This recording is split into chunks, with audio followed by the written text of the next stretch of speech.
Welcome back to another episode of Betos Media. We are officially on episode 10 of season 3. I almost forgot which season it was for a second. I was most likely forgetting the episode number, not the season. But here we are, and we're still rocking and rolling. 10 out of 10, wow. bro. 10 out of 10.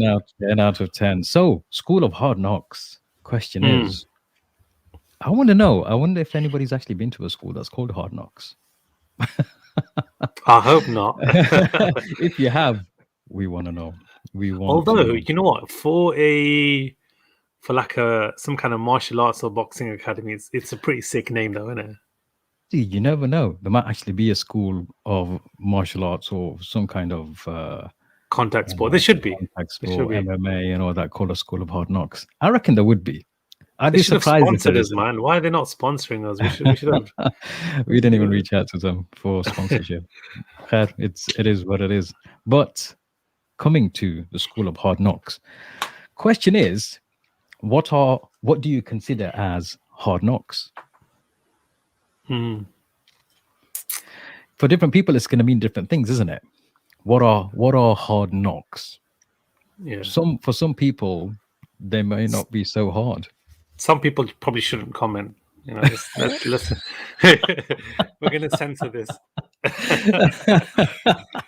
But For some people, they weren't even knocks. So, so yeah. Typos going on. Make of that what you will. But But okay, hard knocks, go I on. would generally say are, you know, in our language, we'd be like, Jahangir says living in Luton. yeah, that's the hard knock in itself. Yeah. That is the hard knock. Thank you. So I think something that wakes you up, or you know, that hits you hard in life, you know, metaphorically, not physically. Chatka lagna bande ki. That's the kind of, you know, that roughens you up around the edges. That kind of just the ones that you don't see coming tend to hit the hardest, don't they? Yeah, I think most people would agree that when you talk about hard knocks, they are things that you're not expecting or you're not prepared for. Yeah. Yeah, do you know what I mean? So I think when it comes to hard knocks, it could be things that have changed you in such a way that you really felt that you were knocked with this. I mean, I felt physically knocked around this weekend gone with the building work that we're having done. And that taught me a few lessons. At my age, I shouldn't probably be trying to lift things that I normally would have done without some form of resistance. You know, one of the things I say in my manual handling training is, "Hero banan di koi lord nahi." So exactly what I was trying to be over the weekend. But you've been a hero. Yeah. I thought you were going to report a case of domestic violence or something for a second. You've had a tough week. I know it's holidays and stuff. But, oh man.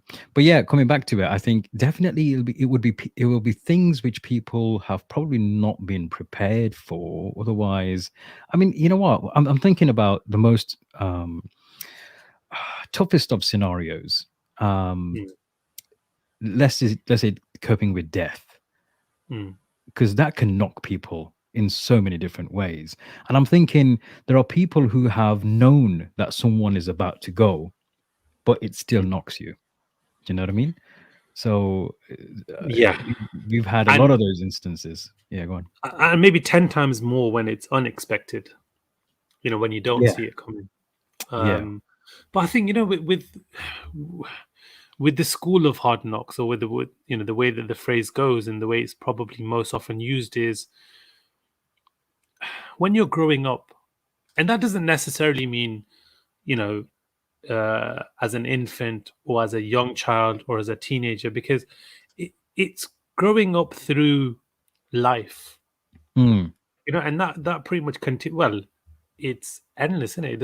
It doesn't end, but through your teens, through your 20s, and for some people their 30s, they'll be learning the things that aren't taught, you know, or that maybe can't be taught, because there's certain things that we look back at now and you think, "Yar, my dad tried to tell me about that," or "I remember such and such uncle warning me about that." But it's those lessons that can't be taught, because it's just the way it is. You just have to go out and make those mistakes for yourself and learn for yourself, isn't it?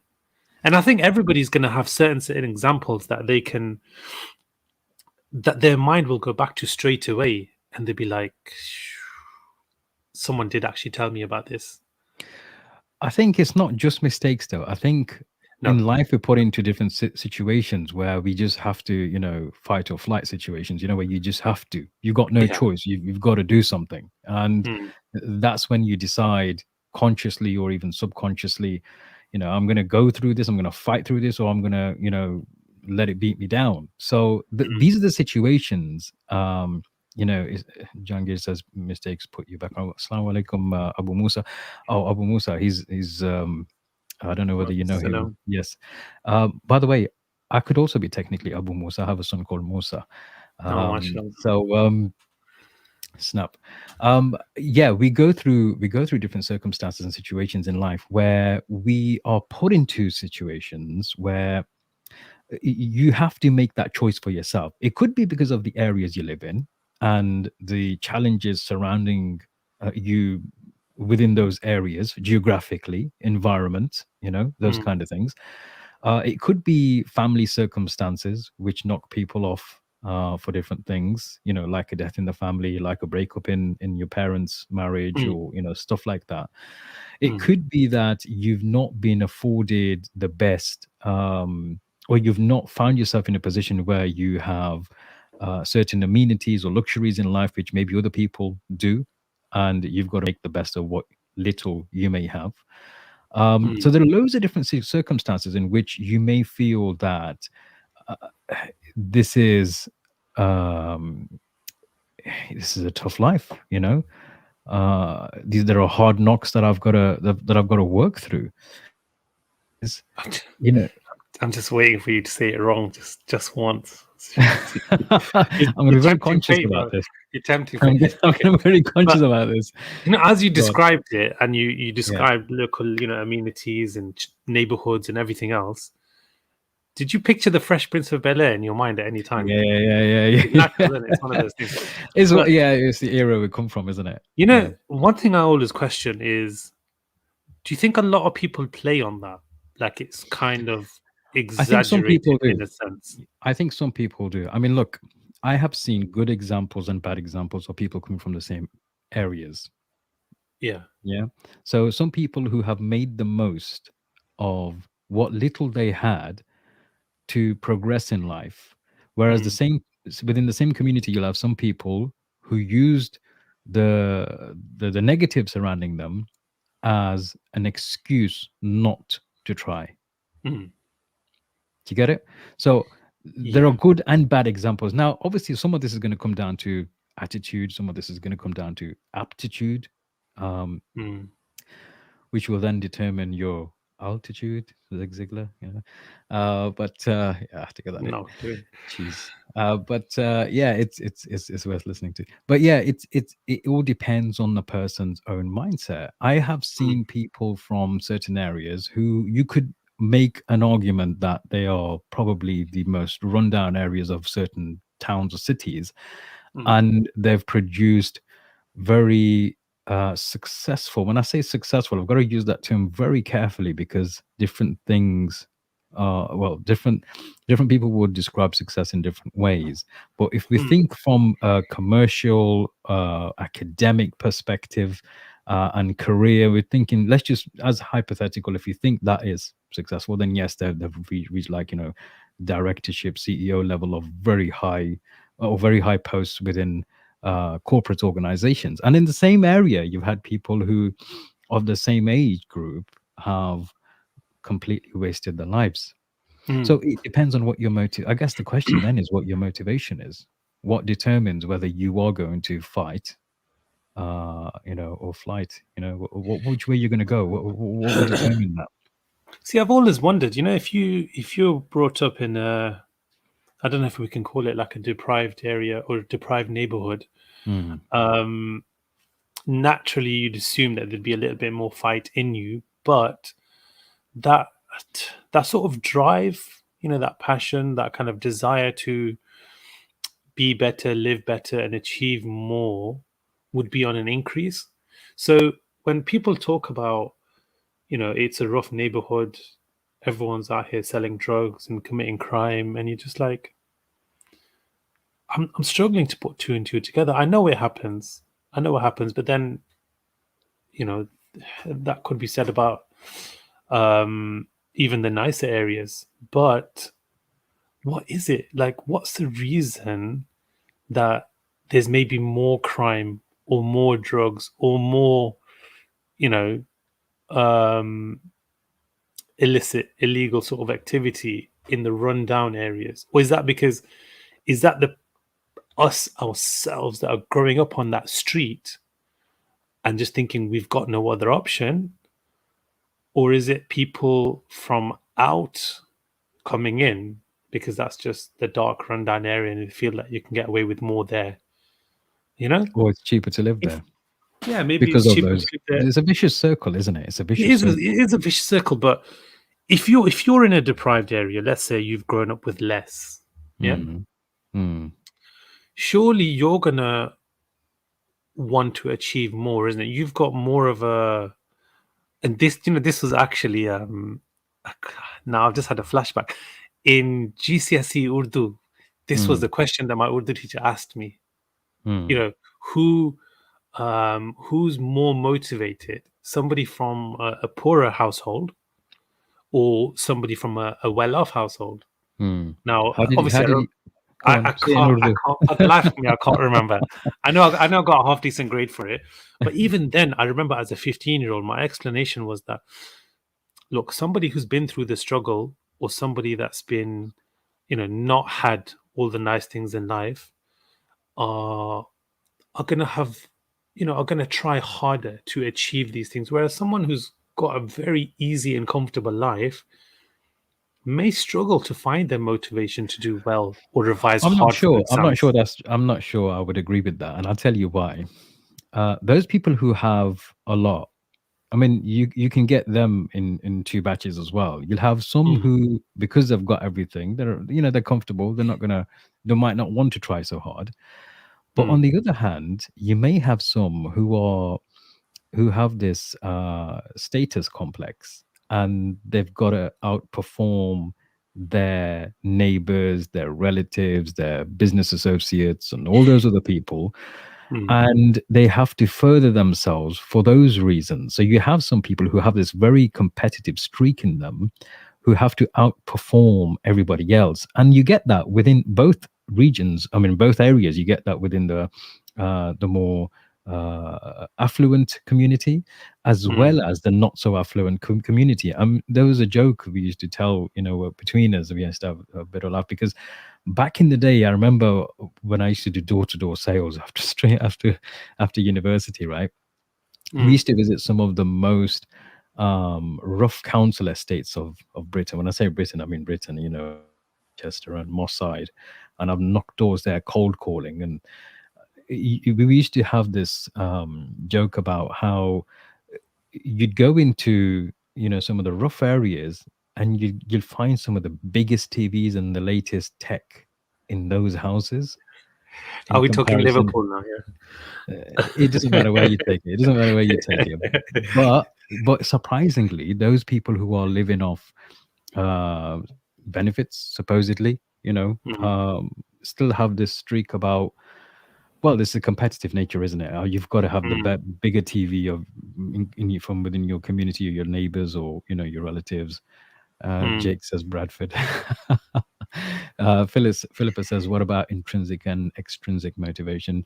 Yeah, and these are different motivations for different people. This is exactly what I was saying. mm, It depends on what is motivating someone to achieve what. Just this morning, I was expecting a delivery of concrete blocks. Yeah, and I stood outside with one of the builders, and there's somebody else who walked past, and the builder who's working for me, was asking him, "What's all this? What's going on?" He was tapping on his belly, saying that you've put weight on, and he goes, "Oh, I don't need to work. I've got enough money. I only need to work 2 or 3 days a week, and that's enough for me." mm, Um, Now, obviously, we can only judge by the apparent. And the builder was looking at me like, giving me like a wink thing, kind of thing, like, what's he on about, right? Um, he was a laborer, this person who said, "I don't need to work because I only need to work 2 to 3 days a week." Now, for him, mm, that's enough. Mm. Do you know what I mean? So the motivation for this person may just be to look after what his responsibilities are. I don't even know if he's got kids or not, but whatever his outgoings are, obviously being met just by 2 or 3 days worth of work. Maybe he So was what? pregnant. Maybe, Maybe he had a maybe. kid on the way. Yeah. Kullu mumkin. Anything's possible. 2021. Yeah. Yeah. Yeah. Do you see where I'm coming from? So in the affluent Mm. communities, you have some people who may not want or may not have the drive to kind of go out and achieve as much as their predecessors did. Mm. So they may not be so motivated, and you may get some people who have got a lot, but they Mm. certainly don't want to go backwards. They've got, they've got to show face, they've got to show status, they've got these expectations from them now. They've got to maintain that, and they'll have that as the motivation to continue to do at least sustain what they have, if not grow what they already have. But then Mm. you've got the not so affluent communities, which are, I guess, in different grades, and then you'll get some people who are really motivated in some of them, and some people who aren't. It's you know what? It's hard to say. Do you think this goes for the young growing up as well? Well, So again, the young from which communities? okay, let's take one from each. Yeah, let's take me from the council estate, and you from Council you can be estate, from you can be from Bel Air. Yeah, let's say you're from Bel Air. Fresh Prince. Yeah, You're fresh yeah. enough for it. I'll Oh, give you that. yeah. But who's gonna, who's is there a right or wrong? It could vary, but who's gonna want better things in life, or who? Forget about want better things. Yeah, let's even simplify it more. Who's gonna learn more coming up in life? Well, it's a good question, and it all depends on what you're learning. To learn something, you have to have an open enough mind to learn. I tell you what, the most difficult thing is, especially in contemporary times, which I have found, is not to learn, but to unlearn. To Okay. unlearn what you already know, to give yourself the capacity to learn something new, is more difficult than learning per se. We live sometimes a conveyor belt type of life where we are taught certain things in school. We think we're being educated. We're taught certain things in mosques. We're being educated. We're taught things at home. We're being educated. Mm. But how factual are the things that we're being taught, and how close to reality or close to I guess facts, Mm. or how accurate is the information we're being given? Now, once you're being taught by somebody who you respect, Mm. by default, you're going to respect your parents if you've been brought up right. Mm. So to unlearn or find out what you've been taught by your parent is a hard thing to even grasp sometimes. Some people aren't even willing to do that, even willing to question what they've been taught by their parents because of that respect element. Some Mm. people aren't willing to question what they've been taught in the mosque because of that respect element. Some people aren't willing to question what they're being taught at school because of the state way of educating the masses. And I think Yeah. that is it. That's all there is. The question is, are we open enough in our minds to question what we've been taught to begin with? And then if we are, and if we find out that, you know what we have been taught Mm. isn't actually reality, or it's just a perspective, and there are other perspectives out there, is to unlearn what we've learned is more difficult than learning afresh. Speaking of learning and learned, what's the first thing you remember learning, whether it was being taught to you or not? What's the like, you know, what's your kind of earliest memory? Learning to pray. Is that so? When you I think I want to go as far back as I can, is that sort of one of the first Yeah. things that come to mind? The Wow, only thing I remember just I just remember playing, but I remember even my mum tells me that I was 2 years old when I learned to pray, and I was wow, yeah, and I was 6 when I completed the Quran. Um, mashallah. so my earliest memories of learning, like active learning, were Mm. of Salah. Yeah, Oh, mashallah. From yeah. 2 years old, huh? Apparently, I was two when I completed and I memorized everything to pray in the Salah. I don't know. I don't think I knew the actions in terms of the technical jurisprudence around the Salah, But but when I'd you when learned. when you when you see that memory, Mhm. do you see the stuff that was around you? Like, do you see yourself as a 2, 3 year old, 4 year old? Yeah.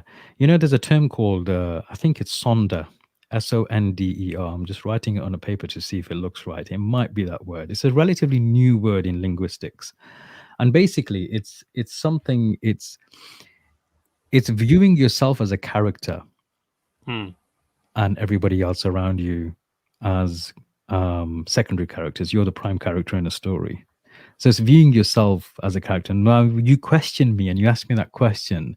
It Hmm. reminded me, and yes, you're right. I can visualize myself Hmm. learning to pray, and I can visualize myself singing nasheeds and reading nats and stuff. Because at that age, that's the other thing I was taught, and I Yeah. was, put on stage to perform as well in mosques and stuff. Wow.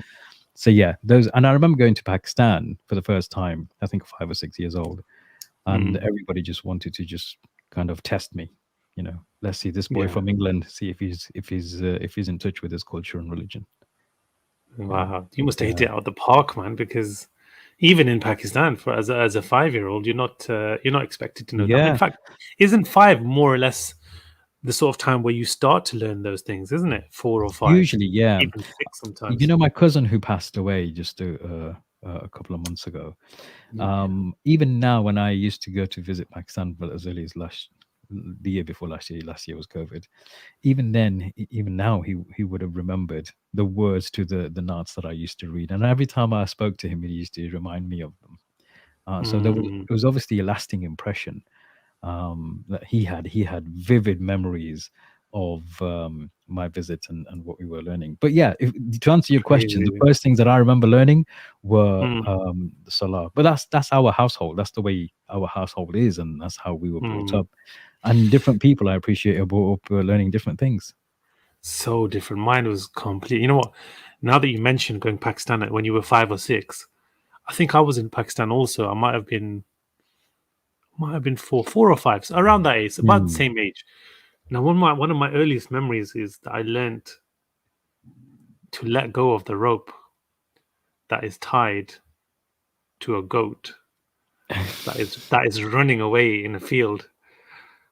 I, for Okay. some reason, I was holding the rope to this goat, Uh huh. um, and I remember one of my cousins, someone slapped it, Oh and dear. this goat took off. And obviously, it all happened so fast that I didn't realize. What did you learn from that experience? I learned to let go. just let it, just let Just it let go. go of the goat. But honestly, I must have done 2 laps of this field before at some point. He was crazy. He was crazy. But at 5 years old, man, you were way ahead of me at that point. Way ahead of me. Yeah, I mean, we obviously different kids learn at different rates, and Yeah, it doesn't definitely. mean anything really in the real world if nothing's No. done with it with what you're learning. And that's the other question, isn't it? What Mm, with what you learn, what have you done with it?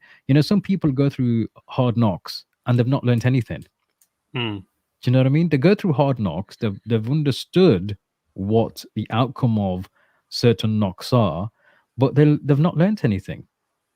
See, the way I look at that is if you've had a hard knock and you don't look at how you had it, why you had it, how much you kind of enjoyed it, and whether you want to have it again or not, then you've kind of wasted your time. You know, if you keep making that same mistake, if you keep, you know, headbutting a wall, you know how you got there, you know why you did it, how you did it, you remember exactly how much you did or didn't enjoy it.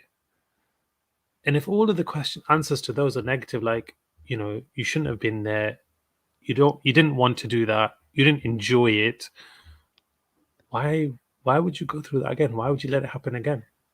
Some people are suckers for punishments, I guess. So some people enjoy being knocked. Um, depending on what that means. But Some people we're live, Yeah, man. Come on, behave. yeah. Some people enjoy a hard life. Some people don't like the easy life. And I think it's as simple as that. If you enjoy it, Mm. then You know what? I'm all for encouraging a bit of a hard life. Like, I read on, it was actually today.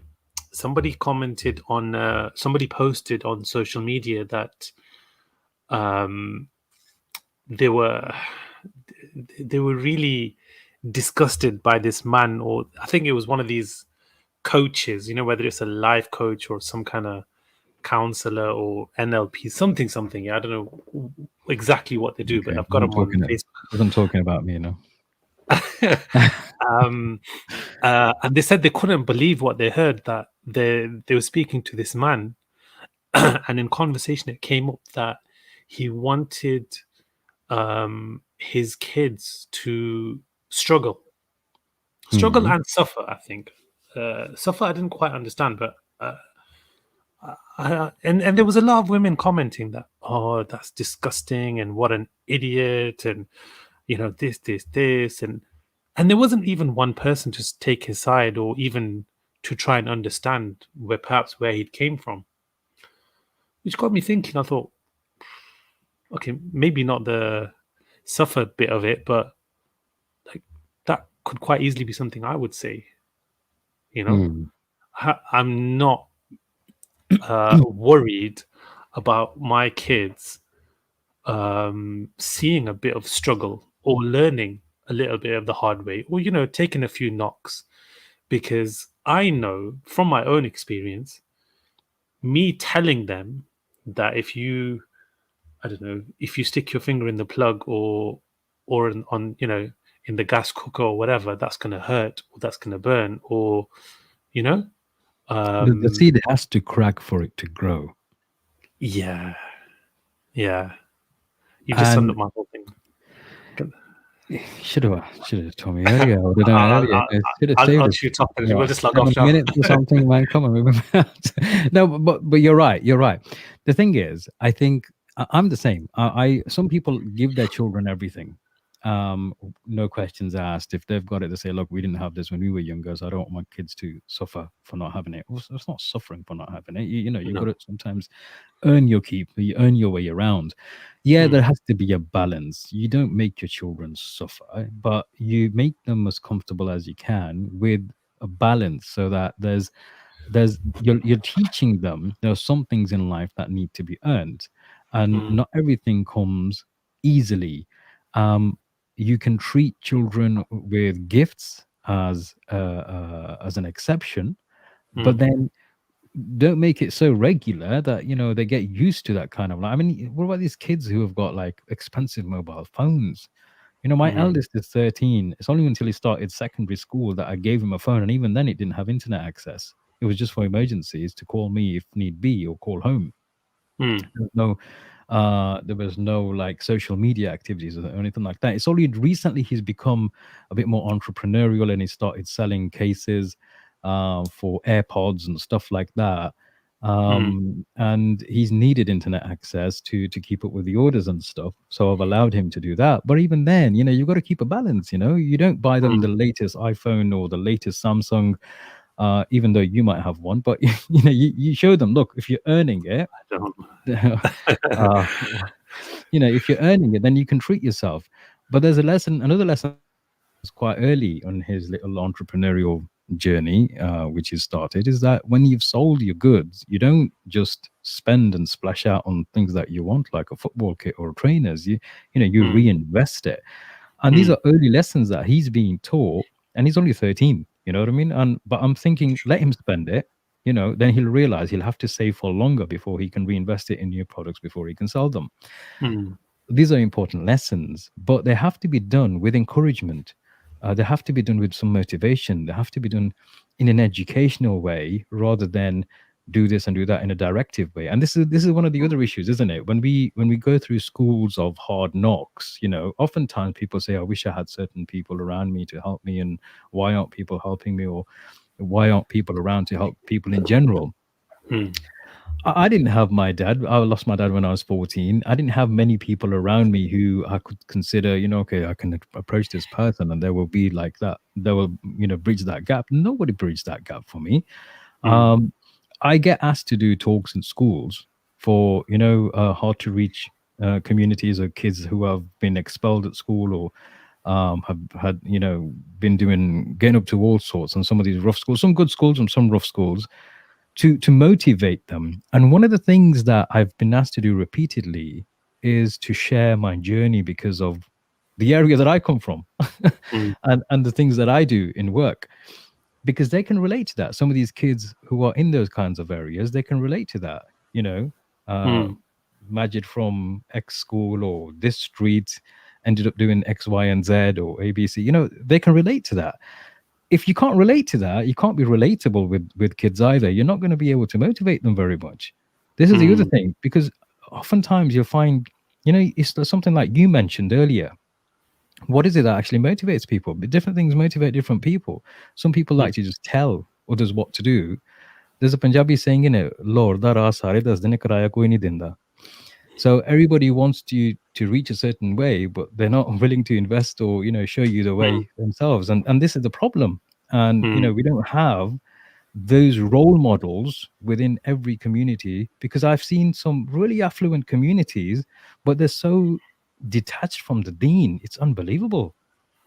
And mm. then and you see more people and this is only I'm only talking about my own personal experience. There are some people who are in the not so affluent communities who are very much in touch with the deen and their contentment is on another level. They're more content than the others. I mean, I could be wrong. I'm not denying that, but I'm just going by my own personal experiences, and I've been Yeah, I involved think a in. lot of the time they've sort of put almost a price tag on some of these things on their, I'm not going to say their iman because I don't know, but you know their their time, yeah. Mm. So their Yeah, time spent maybe with family in the masjid, in the community, or whatever. Um, it'll have come with a price tag. Now, those that are living, you know, more sort of mine and your type lives, average lives, or maybe sort of, almost sort of council estate lives, it's not because it's not always because they couldn't achieve. Because if that was mm. the case, they wouldn't be Mm. half as happy and content as they are. Mm. Because you Yeah. walk past those people and they've got all the time in the world for you, Mm. and they're smiling and they're happy to see you and Yeah. everything. They've just not been willing to pay that price, you That's the know? bottom line, isn't it? To pay that And price because it is a price that's to pay. now, if you go into that affluent community, I genuinely feel from my own experiences that they can't quite see it like that. They Mm. won't they won't be able to be shown all the things that they are neglecting, or all the things that they're sort of making themselves and then probably their children deprived from, being at one with your community, giving back, spending more time in the masjid and the local community events and with family and, you know, going out Which fishing is for a a very, weekend. very important point because I think one of the most important things that we miss in every community is Mm, community. unity. Yeah, unity within that community, and Mm, and it's that community feeling which actually helps protect people from all sorts of issues, whether it's mental health issues, whether it's abuse of any kind. If you've got a proper community which mm, is there for you, irrespective of which Handan you're from and where in which country you're from and which uh, imam you follow and all that kind of thing, yeah, or what mm, color of your skin is, then it's only then we get that kind of unity. Asad has actually mentioned put a very good comment. He says, "Can people work towards something that they do not know exists? If poor kids have never experienced respect or decent living standards, they don't know it is something that they can achieve.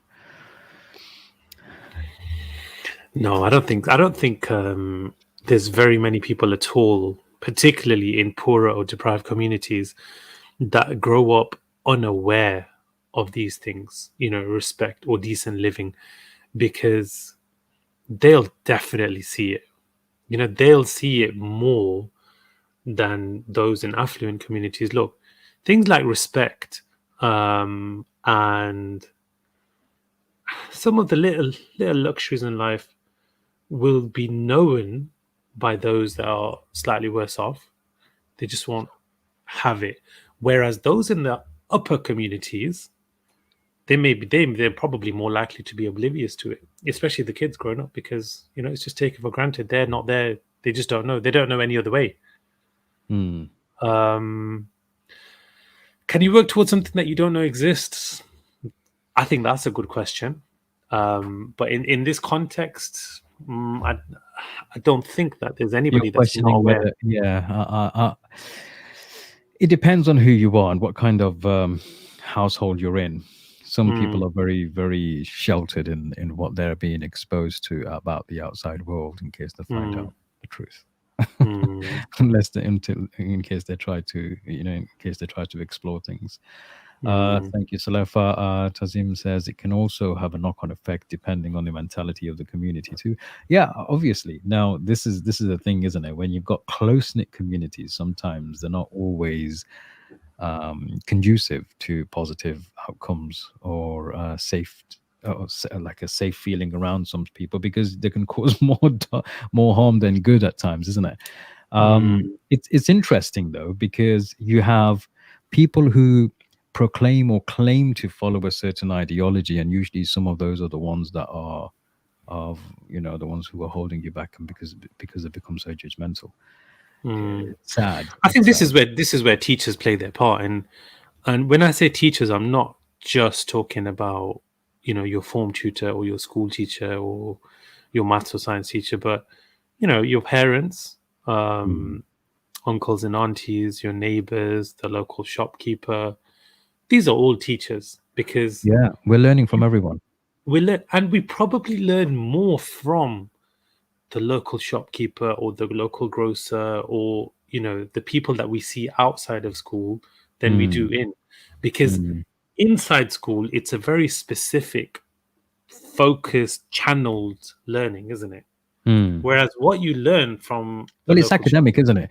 In it's schools, we learn, academic. it's It's academic, academia. but it's almost robotic because it's like saying, here, this, look at this, learn Although in recent years there have been morals and stuff which have seeped into the school environment, which are trying to, I guess, reframe our thinking according to the agenda of the state or the this. educational secretary. See, I I mean, don't know how true this is for yourself or for a lot of people, but I learn better um, when I'm not being taught. I do better when I'm sort of observing things or looking for them. Um, yeah, in teaching, when you it would be actually interesting for you to do this because I did a course on teacher training and how to train adult education and stuff, right? No, I tell you why. I tell you why. You actually learn some very interesting concepts about what kind of learning styles are best suited for different individuals. Because traditionally, we all just think it's a lecture and you listen and you learn. No, there are audio visual learners, there are kinesthetic learners who like hands-on stuff, there are you got different styles of learning and different people learn through different ways. I'm more mm, of an audio visual learner, and a kinesthetic learner. I like to learn hands-on, throw myself in the deep end and just watch videos or listen to stuff while that's my best way of learning. mm. I hate reading. There's a lot of people get surprised by that, but I do hate reading. I'm um, surprised. Yeah, a lot of people do get surprised.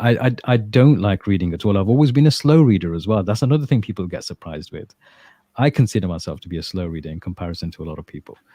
Mm, Um, But yeah, so different people have different preferred learning styles. So it would be interesting to know what different people's learning styles are. And Mm, if you know what your learning styles are, then you're going to be better equipped to understand which mechanisms work for you and how best to learn.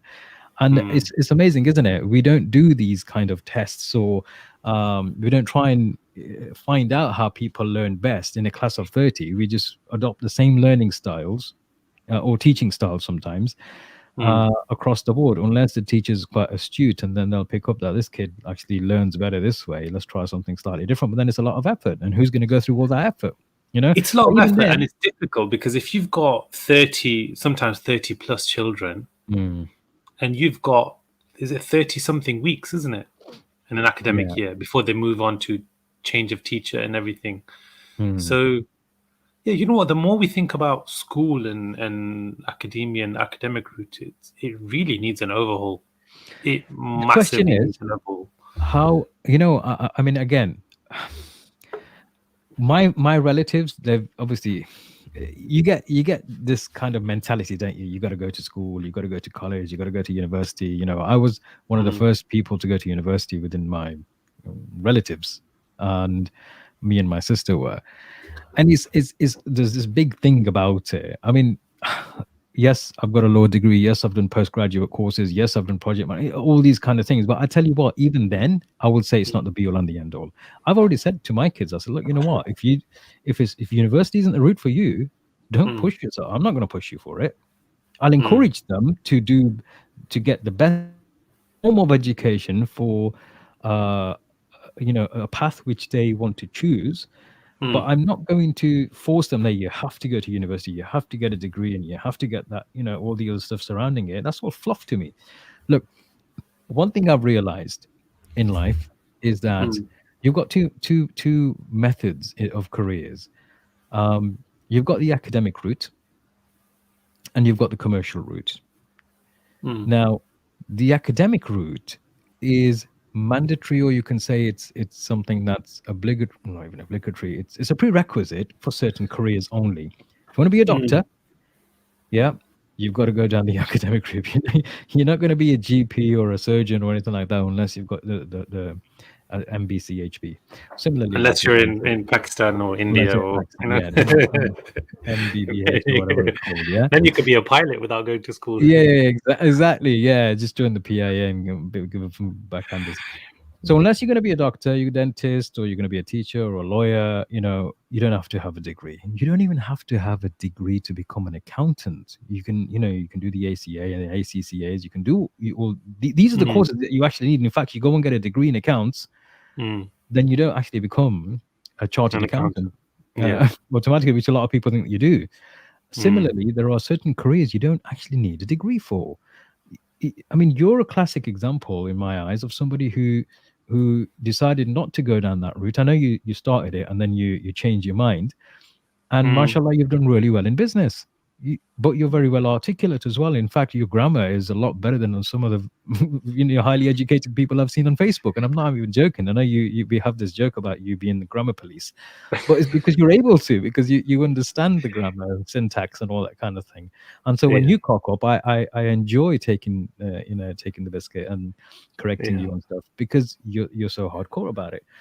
Mm, The thing what I'm saying is, when we're talking about school of hard knocks, you can be, knocking around at university, or you can be knocking around in the outside world. mm, Ultimately, what degrees were at one stage, they're not anymore. mm, You can do degrees in all sorts of weird, funny subjects now. Man, I've lost that respect for degrees. mm, Like I said, degrees are a journey, as a stepping stone towards achieving a particular career path, for which a degree is a prerequisite, and that's it. Nothing mm, more, nothing less. Yes, it's a great achievement. I'm not saying anybody who has a degree wasted the time, although some people will have. mm, Yeah. Uh, I did a law degree. I'm not a practicing solicitor or a barrister, but I still use my law degree for the career that I'm in, or the profession that I'm in. It's in mm. compliance. Um, but I wouldn't say people wasted their times doing a degree, because there's certain things you learn, but they could have been better spent doing other stuff. Yeah. You And know, that's another question that I have is, um, okay, look, if you're gonna be a doctor, you're gonna be a pharmacist, if you're gonna be whatever, TK, that's your route. You have no Mm, other choice. mm, But for most of us, we're not going to be a doctor or a GP or a surgeon or a pharmacist or a lawyer solicitor. So for the other 90, 95%, 85%, by the time we hit 24, 25, and then step out into the real world, mm. um, you're going to be a little bit soft. Yeah. Based on, you know, your experience of the world and how much you've been exposed to it, unless you've had the outside the classroom exposure, unless you've had to hold down a job, unless you've had certain other struggles, you've took certain other knocks, you've seen things and experienced things. um Think about it this way. Here's a good way of looking at it. How many universities do we have in this country alone? And you won't believe it, there's about 100 establishments or educational establishments that do higher education. Yeah, that do degrees and stuff. Over 100. I'm talking well over 120, possibly even. mm, How many universities, let's just take a career example. How many universities do IT related courses? Almost all of them. Almost all for higher education institutions do yeah. IT related courses, yeah? And some do more than one. You've got business information systems, you've got business IT, you've got information technology, you've got network engineering, you've got software. You've got about 5 or 6 different courses relating to IT. There's a whole mm, department just for IT. Now, if you've got, let's just say hypothetically, um, five five courses in each organization or each establishment that do an IT related course, and mm, you've got 100 organizations or establishments that do these courses. So that's mhm, 500. 100, 500, yeah? 500 establishments. Maths yeah. is Musa's strong point, not mine. I did A level maths, by the way, but my mental arithmetic is shy.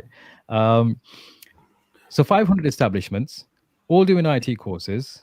In each course, you'll have roughly around 100 students at university or education level. Let's just say you got half of that, right? mm, 50 delegates in each. Yeah. mm, So that's 250 people from each establishment doing an IT related degree. mm, Yeah. Over 100 establishments. That's yeah. 2,500 people graduating every year. Is it 2,500? 25,000. 25,000, sorry, yeah. 25,000 people graduating every year in an IT related subject. What differentiates one from the other? Wow, that's every year, isn't it? That's a lot. Every year. Every mm, year. mm. Yeah. I'm talking hypotheticals. Granted, I agree. These aren't official statistics, but I'm just thinking, Well, there's actually, yeah, I did a quick Google search on how many, and as I was typing how many unis, it came up how many universities, which I almost got distracted and looked into. But as of 2018, there was about 150 universities in the UK. well, So there you go. And we worked on these we things, worked what at we would 100. 100, Yeah. yeah. So you know what? I think if it's left to school and everything, we're gonna You know what? and The way I see it, I think schools are not um, educators of life. what do you think about parents? Do you think? Look, I don't mean to offend anybody, but it is what it is. The snowflake generation, how much of that is down to us because we're raising the snowflake generation, aren't we? It depends if you're a snowflake or not. Oh, okay. Does it go that far back? It does Oh, go. okay. Yeah, I suppose. But see, people, snowflakes in our age group, at least were a little bit rare, wasn't it? I think it's not. There weren't as many snowflakes as there are now. Are you saying it's becoming awfully cold as Yeah, I'm generations not even go on? talking about global warming. I'm just saying that we really seem to be just not equipped. Like the world is getting a harsher place, Yeah. and we're just getting less capable. You know? And if you take Yeah, away some of the nice things, we're which becoming less capable in some ways and becoming more capable in other ways. So when we look at what people are able to do now, we can do more, mm, but it's like any tool, isn't it? You can do it in positive ways, you can do it in negative ways. You can use those tools for positive things or negative things. yeah, so if you look at the average smartphone user, Mm. even though phones are getting better and better, and I mean, you've got, what was the one that you got? Was it Fold or was it a touchscreen something, Z wasn't it? Z Fold 3, yeah. The Z Fold.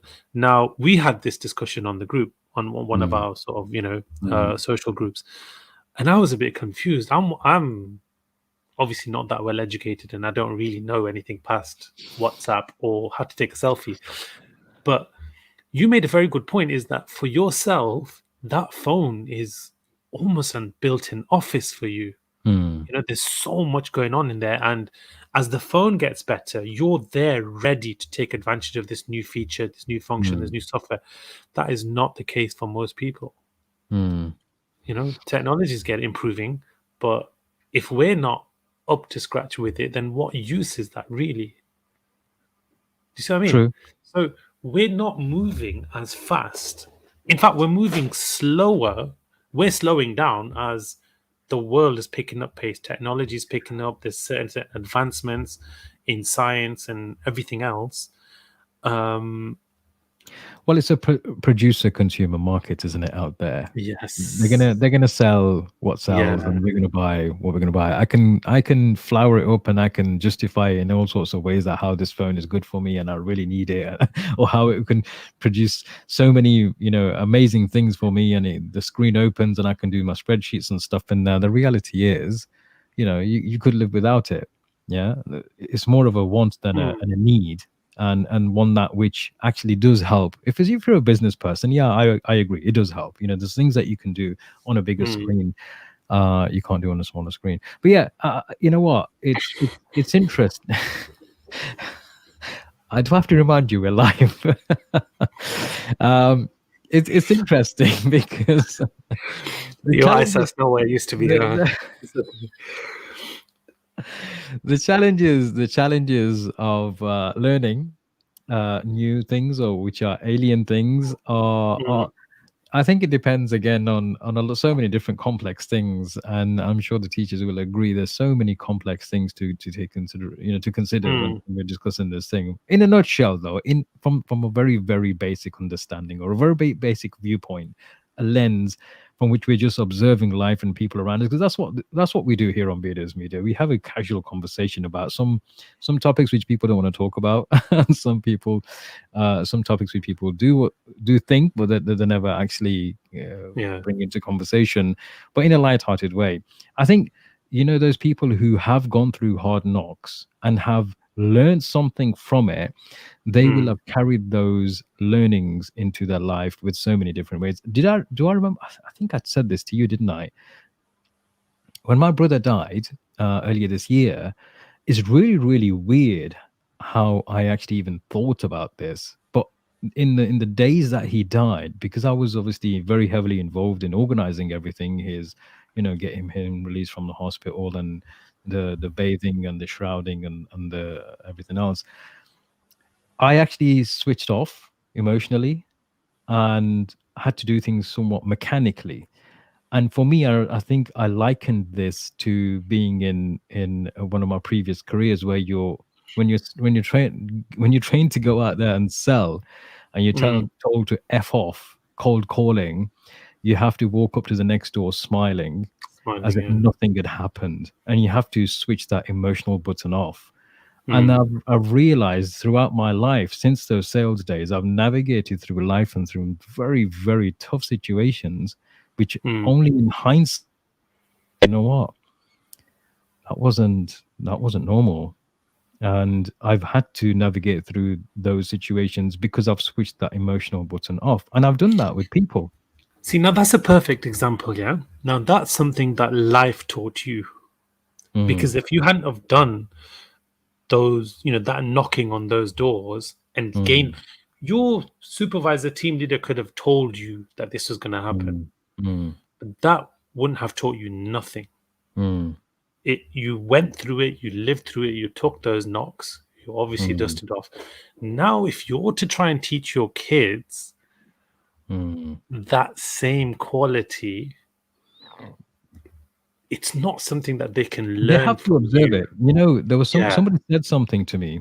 A relative said something to me without fully understanding the situation. They didn't realize what was going on, and I don't hold it against them. They said something to me in front of one of my sons, and I I just shook my head and walked out of the room. I didn't engage.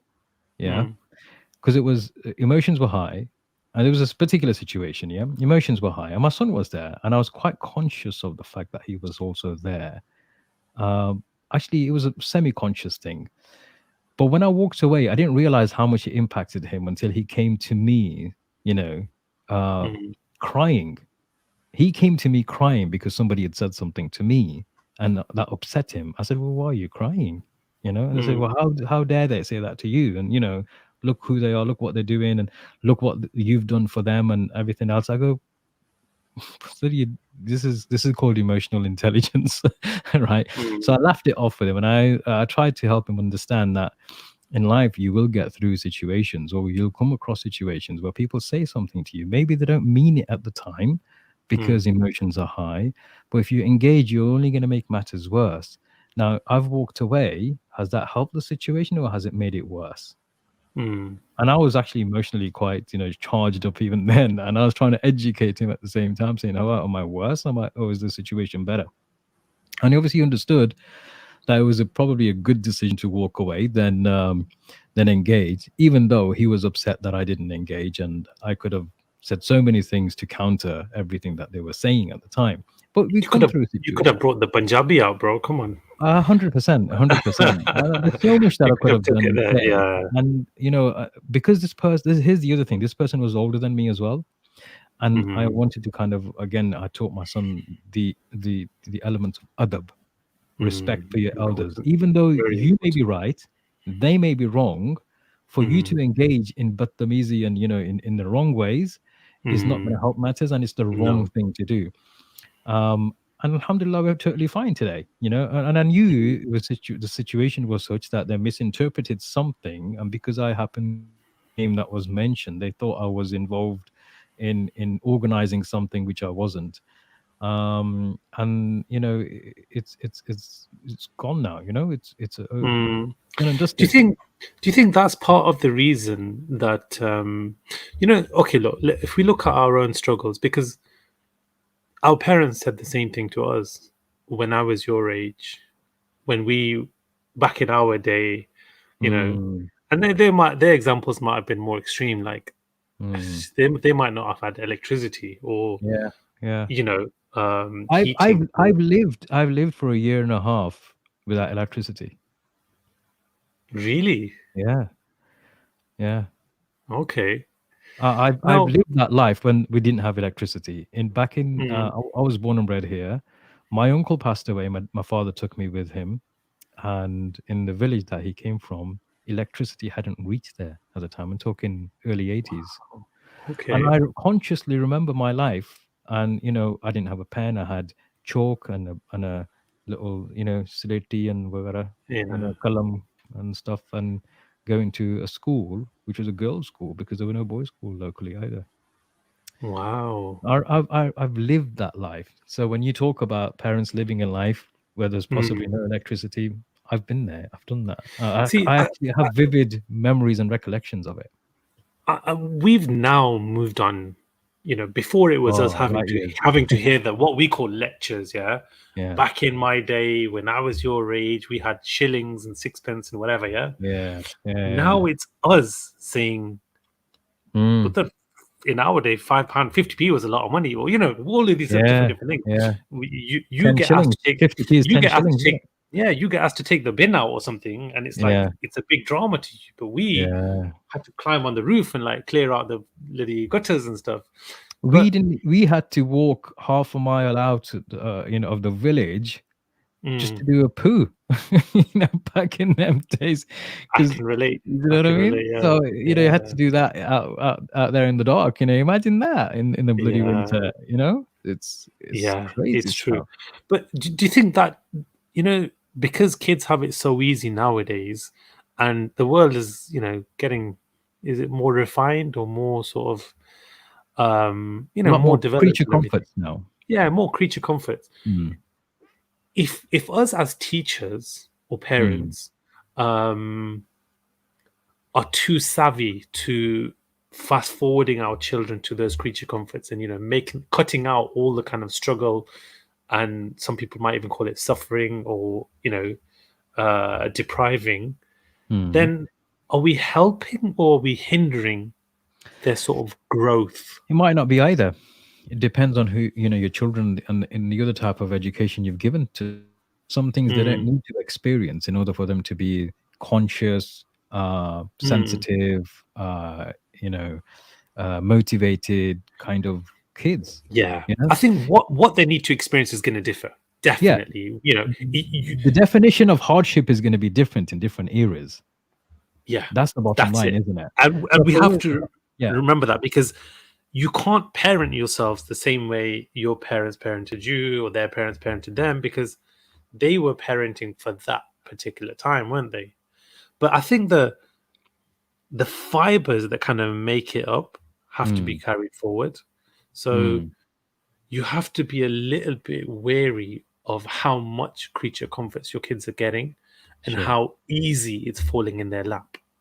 yeah, It's like you say, yeah, like the teaching of respect and adab and appreciation and gratitude and all of that will mm, also play a massive, massive part. mm. Um, but honestly, bro, creature comforts, they're killing us, man. They really are. It's so difficult to keep things away from kids these days, isn't it? Because they know about it.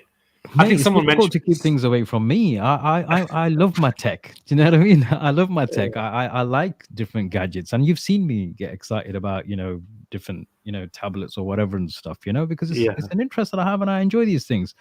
Mm, Okay, yeah, I appreciate him probably more than somebody who hasn't had to travel half a mile outside the village and do poo outside into the fields, or somebody who lived a life without electricity. Maybe I do appreciate them, but you get used to these kind of things and you get accustomed to these kind of things. mm, What I will say is, look, there's a difference between education and experiences. There are life experiences which will, yes, some things will teach you some things and some things won't. If you mm, lived a life without electricity, it's not going to teach you anything new. mm, But it will help you experience a life which is different to the one experienced by people in contemporary times. It might mm, help you appreciate some things, but it won't necessarily teach you or educate you in something. Do you know what I mean? mm, It might help you appreciate a lifestyle which you probably didn't have before. So when you're talking about teaching kids, there's a difference between teaching kids and helping them appreciate things in life. mm, And that's the distinguishment, that's what we've got to distinguish between. Are we mm, educating kids, or are we teaching them how to live a more fulfilling life, which is closer to their true identity, if they've identified themselves or they're on a journey to identifying themselves.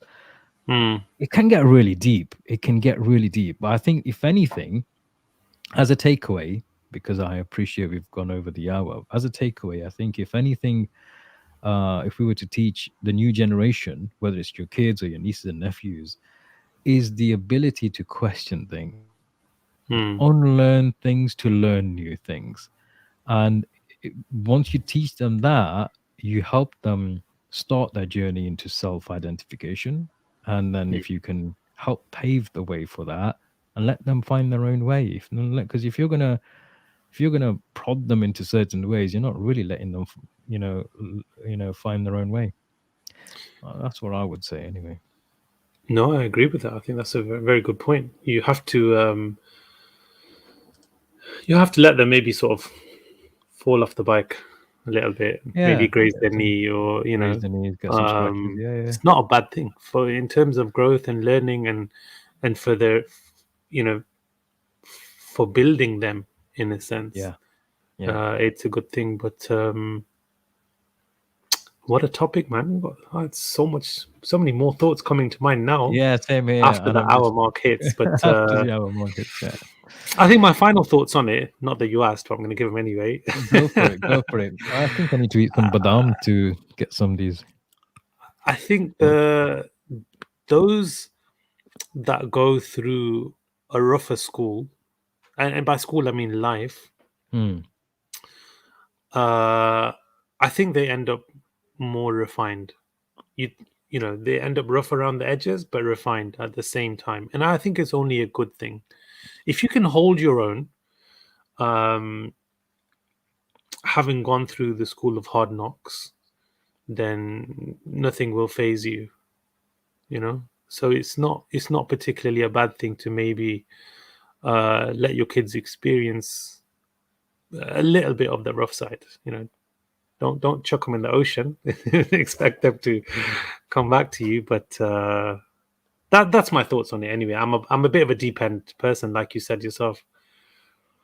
Yeah, I don't think there's any particular right or wrong depending on values.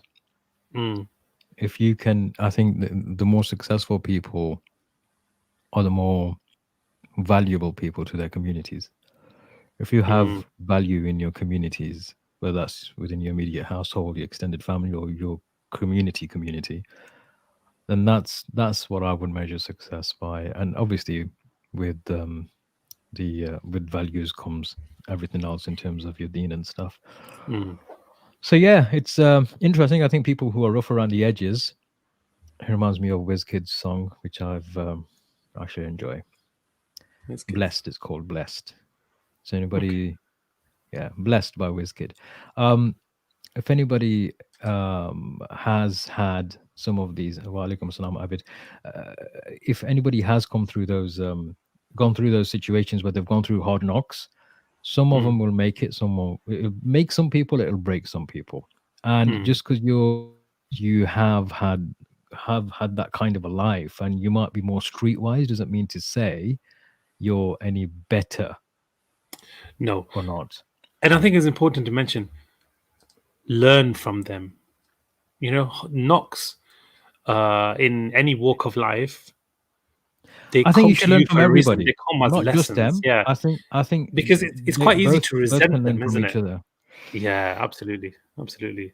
Because it's Uh, quite easy to resent the more affluent community as well, because they've got some people do resent them. Or you got it. yeah. That's, you know what I mean? One of them kind of Oh, things. mashallah. Speaking of pure, your Putter has chimed in. I'm feeling MashaAllah, blessed. Isa. I'm feeling blessed. Yes. Allahumma barik, man. Allah keep you blessed. But yeah, you know, never resent the hard learnt lessons in life because they're the ones that make you, and you learn Mm, so much from them that mm. in a twisted kind of way, they're a blessing in themselves. Otherwise, you would not be the person that you are today.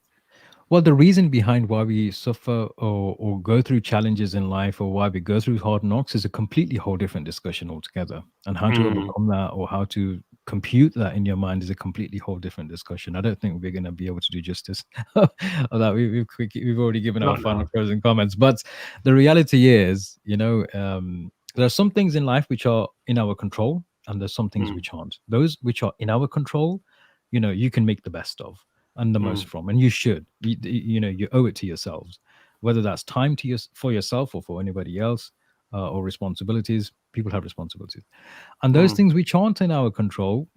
Well, if they've not happened, you're worrying for nothing. If they've happened, they've gone. You're worrying for nothing again. mm. Absolutely. There you go. So, on that note, I think we will have to conclude, and inshallah, we will catch you at next week's episode at 7 o'clock Tuesday, same Inshallah. time, same place. Inshallah. Take care.